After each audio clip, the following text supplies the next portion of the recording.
चतुर्थ दिवस की कथा के अवसर पर प्रमुख अतिथि के रूप में उत्तर मुंबई के लोकप्रिय सांसद श्री गोपाल शेट्टी, पूर्व नगर सेवक जगदीश करुणाशंकर ओझा, संस्था के अध्यक्ष वरिष्ठ समाजसेवी ब्रह्मदेव तिवारी, महाराष्ट्र भाजपा के कार्यकारिणी सदस्य श्रीकांत पांडेय, प्रसिद्ध व्यवसाय और समाजसेवी हरिशंकर तिवारी, भारतीय सद्विचार मंच के संस्थापक डॉक्टर राधेश्याम तिवारी, पंडित कमलाशंकर मिश्रा, वरिष्ठ पत्रकार अमित मिश्रा, चित्रसेन सिंह, रविंद्र मिश्रा, मायाशंकर चौबे, किरण सिंह, जितेंद्र चौबे, बी.एम. गुप्ता तथा कमलाकांत त्रिपाठी सहित कई अन्य अतिथि तथा श्री राम सत्संग समिति के सभी पदाधिकारी एवं सदस्य भारी संख्या में उपस्थित थे। बता दें कि इस श्री राम कथा सत्संग समिति के प्रमुख संरक्षक, मार्गदर्शक और प्रेरणा स्रोत उत्तर मुंबई के सांसद श्री गोपाल शेट्टी हैं। 10 फरवरी 2023 तक चलने वाली यह श्रीराम कथा GSB ground NL complex Dahisar पूर्व में आयोजित की गई है। इस अवसर पर देखिए हमारी ये विशेष रिपोर्ट। कुछ ऐसा नहीं है जिसको मैं दे न सकूं। जो भी तुम्हारे लिए मांगो मांगो। और जब ऐसा कहा तो बड़ा साहस करके मनु महाराज, वो दोहा बाबा तुलसीदास जी का पहली गोमड़ी, मैं कृपा का वो सागर हूं।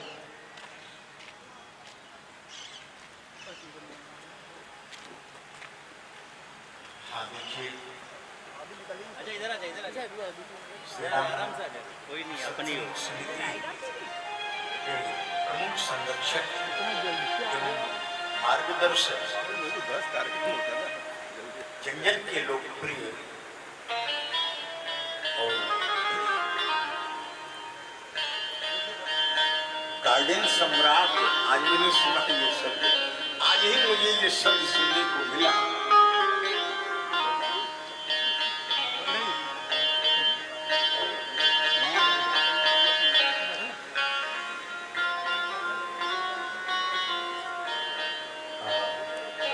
माननीय सांसद श्री गोपाल शेट्टी जी हम लोग के बीच में पधारे हैं। व्यासपीठ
सबसे पहले माननीय सांसद महोदय व्यासपीठ का पूजन करेंगे, माल्यार्पण करेंगे। उसके बाद यहाँ से आशीर्वाद लेंगे और फिर अपनी बातों को रखते हुए माल्यार्पण करेंगे। सांसद महोदय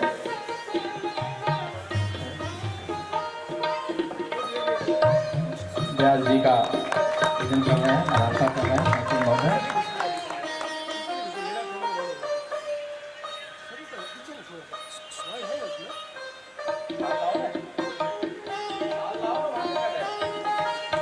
उसके बाद व्यास जी सांसद महोदय को आशीर्वाद देंगे। जगदीश ओझा जी नगर सेवक यहाँ के भी आए हुए हैं, उनको भी अपने 2 शब्द रखेंगे। माननीय सांसद महोदय जो हमारी संस्था के संरक्षक भी हैं, मार्गदर्शक भी हैं, माननीय सांसद महोदय। श्री राम सत्संग समिति के मुख्य कर्ता धर्ता हम सबके चाचा ब्रह्मदेव तिवारी जी, उनको कंधे से कंधे लगाकर साथ देने वाले श्रीकांत पांडे जी, डॉक्टर राधेश्याम तिवारी जी, हमारे नगर सेवक जगदीश ओझा, पत्रकार अमित मिश्रा, मंच पर उपस्थित अन्य सभी प्रतिष्ठित मान्यवर, उपस्थित भाई और बहनों, आप सबकी ओर से और मेरे ओर से और हम सबकी ओर से मैं कथावाचक आदरणीय पूजनीय सुधीर जी का यहाँ पर स्वागत करता हूँ, उनका अभिनंदन करता हूँ। फिर एक बार वो हमारी नगरी में कथा वाचन के लिए यहाँ पर आए और आप सबका भी मैं स्वागत करता हूँ। आप सब लोग कथा संस्कृति को जीवित रखने के लिए यहाँ पर आए हो। ब्रह्मदेव जी की तबीयत 3 दिनों में थोड़ी ठीक नहीं चल रही थी, इसलिए थोड़ा प्रचार ज्यादा हो नहीं पाया ऐसा मैं मानता हूं। लेकिन अगले साल का कथा अगर ठीक होना है, कथा संस्कृति को और मजबूत करना है, तो किसी ने कुछ कहना भी पड़ेगा, किसी ने सुनना भी पड़ेगा। पांडे जी ने कहा कि ये कार्यक्रम हम बहुत जल्दी पूरा करेंगे और फिर बाद में फिर वापस सुनील जी कथा सुनाएंगे। हम सबका जीवन ही एक कथा है और जब तक हमारा जीवन ये संसार चलेगा, कथाएं बहुत हम सुनेंगे। लेकिन कथा हमारे पूर्वजों ने, हमारे पिताजी ने, उनके पिताजी ने, सारे लोगों ने सुना, उन्होंने अपने जीवन काल में उसको जीवित रखा। हमारे काल में आया है, हम इसको जीवित रख के अपने संतानों के हाथ में देंगे। इसका पीछे का मकसद क्या है? कथा में जो इतिहास में हुआ है उसकी जानकारी कथाकार आपको देंगे। हर कथाकार अपने अपने ढंग से उसमें समय के मुताबिक जोड़कर हमारे दिलो दिमाग तक पहुंचाने का काम करते हैं। ये सारा होते रहेगा, लेकिन ये कथा संस्कृति की ताकत बढ़नी चाहिए। इसके लिए क्या करना होगा और ये क्यों बढ़नी चाहिए, कब बढ़नी चाहिए? देखिए, हम सब लोग जब बहुत ही दयनीय स्थिति में होते हैं, हम सब उसी में से आए हैं,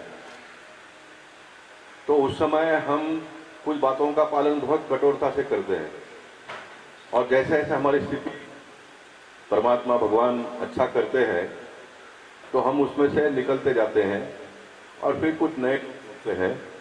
निकलने वाले निकलेंगे, लेकिन चलाने वाले लोगों ने नए लोगों को जोड़ना पड़ेगा और यही हमारा, इनका काम क्या है, ब्रह्मदेव जी का, मेरा, बाकी सारे लोगों का, हम नए नए लोगों को सिस्टम में जोड़ेंगे।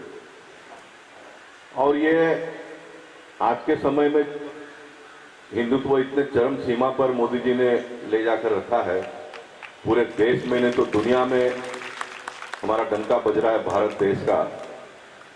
तो ये कथा संस्कृति से आई है। 1991-92 में जब रामलीला का मंदिर का आंदोलन चरम सीमा पर था, तो हम जैसे कार्यकर्ता जुड़े, इतना लंबा सफर हम सब लोगों ने मिलकर किया। राम मंदिर बनेगा, बना हुआ राम मंदिर और अच्छा बने, उसके लिए प्रयास करना पड़ेगा। नई नई बातें आएगी, उसको लेकर चलना पड़ेगा। और जगदीश अब बता रहे थे कि बोरेली रेस्टर में आज की तारीख में 8 कथा चालू है। अब एक समय ऐसा तो था कि 1-2 कथा होता तो फिर लोग ज्यादा आते थे। अब 8 जगह पे डिस्ट्रीब्यूशन हो गए। मेरे घर के बगल में वहां तो 10-15 हजार लोग आते हैं रोज, अभी भी चालू है उधर। तो लोग बढ़ते, लेकिन वैसे ही पब्लिक भी बढ़ रही है। तो मैं शॉर्ट में अगर बताऊंगा तो ब्रह्मदेव जी अपनी जो टीम है उसमें कुछ महिलाओं को जोड़ो। जैसे बहन है तो ये 50-100 लोगों का संगठन है। उसके बाद नए युवाओं को जोड़ो। नए नए उम्र जवानी होती है तो थोड़ा भाग दौड़ भी करते हैं, हम लोग भी करते थे ना। अब हमने जो किया है उसका मैं लाभ ले रहा हूँ, लेकिन उन दिनों में किया 500 लोगों को लाता पार्टी के कार्यक्रम में। ऐसा नए नए लोगों को जोड़ना पड़ेगा और नए नए लोगों के साथ में डोनेशन की भी अगर बात करूं, पैसा लगता है। पैसा कोई 50,000 रुपया, लाख रुपया देने वाले मत ढूंढो, सामान्य लोगों को ढूंढो जो 5,000 देगा, 10,000 रुपये देगा, उसकी संख्या बढ़ाओ। वो 10,000 रुपया भी देगा और यहाँ 2-5 लोगों को लेके भी आएगा कतार में। आपको जो लाख रुपए देगा वो कतार में नहीं आएगा, लाख रुपए दे देगा। तो इसकी एक यादी बनाओ। और मैं मानता हूं कि 10,000 रुपया आपको देने वाले 100 मिल जाते हैं तो कितना हो जाता है, पूरा खर्चा निकल जाता है। अब एक आदमी 100 नहीं ला पाएगा, फिर 100 लाने वाले 10 आदमी ढूंढो। 10 आप लाओगे, 10 ये लाएगा, 10 मैं लाऊंगा, 10 जगदीश लाएगा। अब लाना पड़ेगा, बोलना पड़ेगा, जगदीश को भी बोलना पड़ेगा। तुमको नगर चौक बनाया तो ये सारे सिस्टम का सिस्टम बनेगा, वो बोलना पड़ेगा ये सिस्टम से बनाए हो और ये सिस्टम जीवित रहना चाहिए। तो तुम अभी बने हो, अगले साल में और भी कोई ना कोई बनेगा, नए लोग भी तो आना चाहिए ना नगर सेवक विधायक बनकर, उनको भी आपको बोलना पड़ेगा। तो आप देखते हो कि ये सारे सिस्टम इसमें से निकल जाते हैं, उनका योगदान जितना मिलना चाहिए वो नहीं मिलता है। ये सारे को सिस्टम को ठीक ठाक करके ये करना पड़ेगा। और मैं ये कहूँगा कि कथाकार को कथा करने दो, उनका काम करते हैं, कथा सुनने वाले को कथा सुनने दो, वो उनका काम करते हैं। लेकिन इस सिस्टम को और मजबूत करने की जवाबदारी हमारी है, तो हमने हमारा एक अलग काम करना चाहिए। अब इसमें हमारा क्या है, मतलब मंडप बांधने वाले ने मंडप बांध दिया, पैसा दे दिया, कथा सूरी जी सुना रहे, सुनने वाले हमारा क्या है। तो हमारा क्या है, तो हमने ये 100 लोगों की टोली बनाई है, 200 लोगों की टोली बनाई है, उनके माध्यम से हम ये सारा ठीक ठाक कर पाते हैं, उसका काम है। और अंत में ये भी बताऊंगा कि अभी ये कथा होने के बाद में अगले कथा के 1 महीने पहले मत शुरू करो, नहीं होता है। उसकी व्यवस्था अभी से ही करनी पड़ेगी। 100 लोगों की टोली अगर आपको करना है तो उसको अभी से ही करनी पड़ेगी। मुझे और लगता है कि आने वाले दिनों में हमने पार्टी में काम किया तो मैं ही आया जीवन भर। अभी ये 5-10 साल से मेरे घर परिवार के लोग आ रहे हैं, हमने अपने परिवार के लोगों को भी जोड़ना चाहिए। मुझे कभी कोई चिंता होता है कि मेरा बेटा तिरुपति जाता है, अयप्पा जी को मिलने जाता है, वहाँ पर जाता है, लेकिन ये जो आप लोग करते हो उसमें अगर वो जुड़ा नहीं तो तिरुपति तो रोज तो नहीं जाएगा ना। इसमें अगर वो जुड़ेगा तो महीने में, 2 महीने में, 3 महीने में किसी के साथ में जुड़ता रहेगा, तो वो जुड़ना चाहिए। मतलब मेरा कार्यकाल समाप्त हो जाएगा, पूरा हो जाएगा, तो फिर कैसे चलेगा। हमारा घर का भी कोई ना कोई टच में रहना चाहिए। तो घर के लोगों को भी, पत्नी को भी लाना पड़ेगा इस प्रकार के कार्यक्रम में। जवान बच्चे हो गए तो उनको भी लाना पड़ेगा। ये मेरे आपके लिए नहीं, सबके लिए बताता हूँ, सबके लिए। रोल सर, राम भक्तों के लिए क्या संदेश है, इतना सुंदर आयोजन हुआ है। राम भक्तों के लिए मैं ये कहूँगा कि ये कथा को आप कथा के माध्यम से ही मत सुनिए। ये कथा हमारे जीवन को, हमारे संसार को, हमारे देश को आगे बढ़ाने वाली कथा है और ये कथा के माध्यम से ये देश आज खड़ा हुआ है। 1990 के दशक को अगर मैं याद करता हूँ, राम जन्मभूमि का आंदोलन जब प्रारंभ हुआ था, हम सर पर ईंट लेके घूमते थे बस्तियों में, तो लोग हंसते थे, हमको भी शर्म लगता था। लेकिन वो दौर से हम लोग निकले, तब आज देश में राम मंदिर भी बन रहा है। 2024 में उसका उद्घाटन भी करेंगे, मत्था टेकने के लिए हम लोग जाएंगे। और ये पूरा देश का जो आज वैभव हम लोगों को देखने के लिए मिल रहा है, ये राम कथा और रामलीला को जिसने कलाकारों ने रामलीला चलाई अपने जीवन काल में, सुधीर जी जैसे कथाकार ने कथा करते करते राम कथा को जीवित रखा। ब्रह्मदेव तिवारी, श्रीकांत पांडे जी, डॉक्टर राधेश्याम तिवारी, ये सारे लोगों ने इसका आयोजन किया। सुनने को आने वाले लोगों ने सुनने को आने का काम किया। आप जैसे मीडिया के लोगों ने बहुत दूर तक इस संदेश को पहुंचाने का काम किया। ये जॉइंट वेंचर है, सब लोग मिलकर काम करते हैं तब एक बहुत बड़ी ताकत होती है। इसलिए मैं फिर एक बार कहूँगा कि धार्मिक व्यवस्था है, ये देश को आगे बढ़ाने वाली व्यवस्था है, ये हम सब लोगों के संस्कृति और संस्कार को जीवित रखने वाला व्यवस्था है। इसलिए इसको हमने बहुत भव्यता से करना चाहिए। नई पीढ़ी को हमको तो देना ही पड़ेगा ना। मान लीजिए कि मोदी जी और 15 साल प्रधानमंत्री रहेंगे तो क्या सारा ठीक ठाक हो जाएगा? क्योंकि नया जो लॉट आएगा, स्कूल में बच्चों को पढ़ाना पड़ता है ना पहले से, क्योंकि नए बच्चे आएंगे उनको पहले से पढ़ाना ही पड़ता है। वैसे देश भी बहुत सुखी हो जाएगा, समृद्ध हो जाएगा, संपन्न हो जाएगा, लेकिन जो नया जनरेशन आएगा उसको कथा संस्कृति उसके दिमाग में तो डालना ही पड़ेगा ना। इसलिए इसको जीवित रखना चाहिए, इसको और मजबूत आने वाले दिनों में करना चाहिए, ऐसा मैं मानता हूँ। क्या सनातन संस्कृति पे कोई कुठाराघात हो रहा है? आप लोगों को मुख्य सकल हिंदू समाज मोर्चा निकालने की जरूरत पड़ गई है। मैं कहता हूँ कि उन दिनों में भी होता था, आज भी हो रहा है, कल भी होगा। ये कोई समाप्त होने वाला नहीं है। इसलिए हर चुनौती का सामना करने के लिए हमको तत्पर रहना पड़ेगा, हमेशा तैयार रहना पड़ेगा। चुनौती तो आएगी, उसका तरीका बदलेगा, लेकिन चुनौती तो आने ही वाला है ना, चुनौती तो आने वाला है। इसलिए कोई ये मानना नहीं चाहिए कि भाई चुनौतियाँ सब खत्म हो जाएगी, नहीं, बिल्कुल नहीं होगा। नया नया रूप लेकर चुनौती आएगी और उस चुनौतियों का सामना करने के लिए हम सबको तैयार रहना पड़ेगा। क्या इसके लिए लोकसभा भी गूंजेगी? निश्चित गूंजेगी, लोकसभा तो गूंज रही है। और देश में आज इतने सारे लोकसभा में राम भक्त पहुँचे हैं, तो जब भी 11 बजे प्रारंभ होता है तो अध्यक्ष जी जब आते हैं तो जय श्री राम का नारा तो लगता है ना, वहाँ पर अनेकों में मैं एक हूँ, तो गूंजती है लोकसभा भी, पूरा देश गूंजना चाहिए। महिला शक्ति को कोई संदेश? महिला शक्ति ने ये भारतीय संस्कृति को जीवित रखने का काम किया है। गरीब से गरीब महिला भी अपने घर में सवेरे चाय में दूध डालने की व्यवस्था नहीं भी होगी तो पूजा करके भगवान का दिया लगाकर अपना दिनचर्या प्रारंभ कर दी है। तो महिला शक्ति ने इस देश को बचाया, महिला शक्ति ने इस संस्कृति को बचाया है। इसलिए आने वाले दिनों में जितने कथा में आप जितना ज़्यादा महिलाओं को लाओगे उतना समाज को लाभ होगा, क्योंकि जिस महिला के कोख से जो बच्चा जन्मेगा उसमें ऑटोमेटिकली भगवान राम का संदेश पहले से ही जाएगा। इसलिए मैं हमेशा लोगों को कहता हूँ कि जो नई शादी करने वाले लड़के लड़कियाँ होती है तो उनको शादी के 1 साल के बाद 1 साल 2 साल तक तो कथा में किसको पकड़ के लेके आओ, बिठाओ उनको, और बैठकर नई बच्ची, हमारी 20-25 साल की बच्ची भगवान राम का जो भी करिश्मा महिमा को अपने दिमाग से अपने शरीर में उतारेगी तो उसके कोख में से जो बच्चा निकलेगा वो राम भक्त निकलेगा।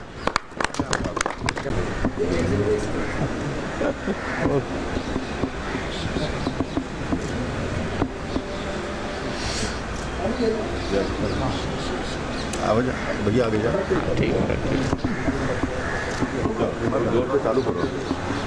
तो हुई लेकिन चला। श्री राम सत्संग समिति की ओर से सुंदर आयोजन आपने किया, इसकी प्रेरणा आपको कहाँ से मिली? श्री राम सत्संग समिति का गठन करीब 10 साल पहले हुआ। उस समय सुधीर महाराज जी उसके पहले एक बार आए हुए थे। महाशंकर चौबे जी का एक मंदिर है, संकट मोचन मंदिर है केतकीपाड़ा में, तो वहाँ आए हुए थे, उन्होंने कथा कहा था। तभी हम लोग के मन में आया, मेरे और बंधु जी के मन में, कि महाराज जी की कथा यहाँ करनी चाहिए। उसके बाद फिर दूसरे साल से हम लोगों ने शुरू किया और ईश्वर कृपा थी, सबका आशीर्वाद था कि सब लोग साथ देते गए और ये कार्यक्रम 10 साल तक चल रहा है, तब से चल ही रहा है। बीच में हम लोग 1-2 बार और श्री अतुल कृषि भारद्वाज की भी कथा कराए थे, एक बार एक ब्रह्मचारी जी थे आए थे द्वारकाधीश से, उनसे भी कराए थे। तो ऐसे करके सब चल रहा है। बीच में कोरोना काल में 2 साल नहीं हुई थी। असुस्थता के बावजूद इतनी मेहनत से आपने इतना सुंदर आयोजन किया है, क्या कहेंगे? बात ऐसी है कि कथा के प्रति बहुत प्रेम है और मैं खुद कथा सुनता हूँ, सोचता हूँ कि लोग भी सुनेंगे, उसका लोगों को फ़ायदा होगा, भगवान के प्रति उनकी इच्छा बढ़ेगी। और इसलिए कथा का जो पांडे जी ने बताया 2010 में मंदिर पर हमने कथा सुना तो हमारे मन में आया कि यार कथा तो कहवानी चाहिए। तो हम लोगों ने एक छोटी मोटी कमेटी बनाया, तब से शुरू हुआ, लगातार चलता रहा और अच्छा कथा हुई। जहाँ भी मैंने पहले हमने रामलीला मैदान बोरीवली में किया, फिर कांदीवली में किया, फिर इसके बाद में यहाँ पर भी हुआ, फिर यहाँ पर हो रहा है। तीसरा साल है यहाँ 3रा साल है, 2 साल बीच में गैप गया। तो हम लोग सब पूरी टीम अपना मेहनत से मिलिए कथा करते हैं। इस बार थोड़ा अड़चने आ गई कि हम 7 दिन हॉस्पिटल में रह गए, पांडे जी 3-4 दिन हॉस्पिटल में चले गए, 11 दिन निकल गया। कार्यक्रम भी जल्दी तय हुआ और कार्यक्रम दूसरे स्थान पर तय था, स्थान भी बदली हो गया उसमें सब। लेकिन भगवान की माया है, हम लोग कोई तकलीफ नहीं आई, सब काम हो रहा है, अच्छी तरह से कथा पूरी हो जाएगी, ऐसा हमको भगवान पर पूरा विश्वास है। समाज के आप एक गढ़ हैं, समाज के आप बड़े एक उत्कृष्ट इंसान, अच्छे व्यक्ति और सामाजिक कई संस्थाओं से जुड़े हुए हैं। इस संस्था को क्या संदेश देंगे, विशेष करके नारी शक्ति और युवाओं को क्या संदेश? सर यहाँ देखिए, आदरणीय श्री गोपाल शेट्टी जी आज आए यहाँ, और थोड़ा यहाँ भीड़ कम है, उसको लेकर के थोड़ा सा उन्होंने समिति के लोगों को कुछ संदेश भी दिया, गेट बना हुआ किस तरह से कैसे लोगों को जोड़ना चाहिए उसके बारे में भी उन्होंने बताया। मुंबई शहर व्यस्तताओं का शहर है। वर्किंग डेज में लोग अपने अपने काम धंधा अपनी सर्विसेज में जाते हैं, इसलिए जहाँ तक संख्या की बात है, कार्यकारिणी के सभी सदस्य सम्मानित श्री ब्रह्मदेव जी, श्रीकांत पांडे जी, हरशंकर तिवारी, सब लोग मेहनत करते हैं, लेकिन हम लोगों का काम सिर्फ मेहनत है, भगवान राम के संदेश को पहुंचाना है, लोगों को आकर सुनना चाहिए, लेकिन जोड़ने का काम सतत चलता रहा है, आगे चलेगा। और गोपाल भाई को जो शिकायतें हर साल रहती हैं, अगले साल अब शिकायतें नहीं रहेंगी। यहाँ तक आपके प्रश्न का सवाल है, महिलाएं हमारे देश की संस्कृति की रीढ़ होती है। परिवार को, समाज को आगे ले जाने के लिए उनकी जितनी आवश्यकता होती है, उनका जितना मनोबल आगे बढ़ेगा, उतना ही पुरुष समाज आगे बढ़ेगा। तो नारी शक्ति को इस भारत देश की संस्कृति में सबसे ज़्यादा महत्व दिया गया है। नारी शक्ति को हम प्रणाम करते हैं, हमारी संस्था प्रणाम करती है, और ये प्रागैतिहासिक काल से होता रहा है कि नारी शक्ति की यहाँ पूजा होती है, इसलिए हम लोग बहुत उसको मान्यता देते हैं, हम लोग भी पूजा ही करते हैं। आशीर्वचन के रूप में आप भी क्या करेंगे? एक सर यहाँ राम कथा की शुरुआत 12 साल पहले जो हुई, हम सब लोगों ने मिलकर शुरुआत किया, और सतत 12 वर्षों से बीच में 2 साल जो कोविड गया उसमें कथा नहीं हो पाई। बाकी सब लोगों की जो भी कमेटी में है, सब लोगों ने मिलकर के काम करते हैं और कथा सतत चल रही है। आपको बहुत बहुत धन्यवाद, आपकी पूरी टीम को धन्यवाद। इसी तरह से आप सपोर्ट करते रहिए, आते रहिए, और आपका योगदान बहुत दिन से ढूंढते फिर हम लोगों को मिले। हमने ना 22 साल पहले हर बार चर्चा होती थी, लेकिन वहाँ तक नहीं पहुँच पाते थे।